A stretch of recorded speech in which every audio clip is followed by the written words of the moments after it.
আসসালামু আলাইকুম রহমতুল্লাহ। আজ আমি আপনাদের এমন একটি বিষয় নিয়ে কথা বলতে চাই যা হয়তো এই মুহূর্তের অনেকের জীবনকে বদলে দিতে পারে। জীবনে এমন সময় আসে যখন মনে হয় সব কিছু শেষ, মানুষ পাশে থাকে না, পরিশ্রমের ফল পাওয়া যায় না, নিজের উপর বিশ্বাস হারিয়ে ফেলি। কিন্তু একটি কথা মনে রাখবেন, যে মানুষ কখনো কষ্ট দেখেনি সে কখনো পরিচিত সফলতার মূল্য বুঝতে পারে না। একটু ভাবুন, একটি বীজ যখন মাটির নিচে চাপা পড়ে তখন কি তার জীবন শেষ হয়ে যায়? না, সেখান থেকেই তার নতুন যাত্রা শুরু হয়। অন্ধকার মাটি ভেদ করেই সে একদিন বিশাল গাছে পরিণত হয়। আমাদের জীবনও ঠিক তেমন।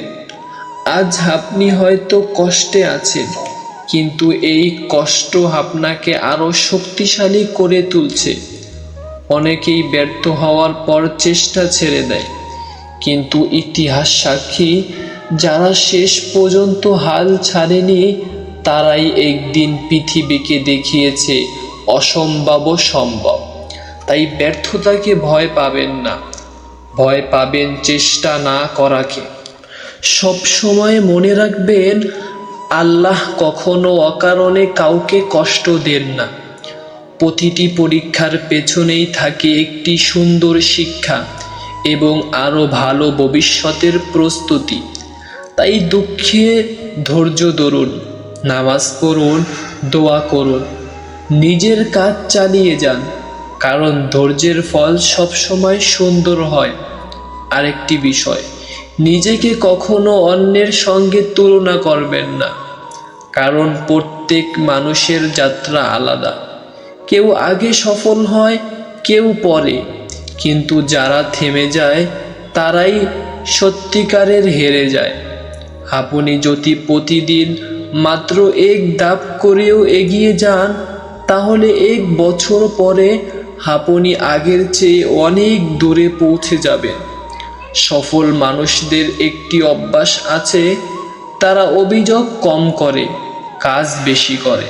তারা অজুহাত খোঁজে না, সমাধান খোঁজে। আপনিও যদি আজ থেকেই এই অভ্যাস গড়ে তোলেন, তাহলে আপনার জীবনও বদলাতে শুরু করবে। সবশেষে একটি কথা বলতে চাই, যেদিন সবাই বলবে তুমি পারবে না, সেদিন নিজের মনকে বলবেন, আল্লাহ আমার সঙ্গে আছে, আমি চেষ্টা চালিয়ে যাব। এই বিশ্বাস একদিন আপনাকে আপনার গন্তব্যে পৌঁছে দেবে, ইনশাআল্লাহ। আল্লাহ আমাদের সবাইকে ধৈর্য, সৎ পথে চলার তৌফিক এবং হালাল উপায়ে সফলতা দান করুক, আমিন। ভিডিওটি যদি ভালো লেগে থাকে তাহলে একটি লাইক দিন, আপনার মতামত কমেন্টে জানান এবং এমন শিক্ষণীয় ভিডিও পেতে চ্যানেলটি সাবস্ক্রাইব করুন। আসসালামু আলাইকুম রহমতুল্লাহি ওয়া বারাকাতুহু।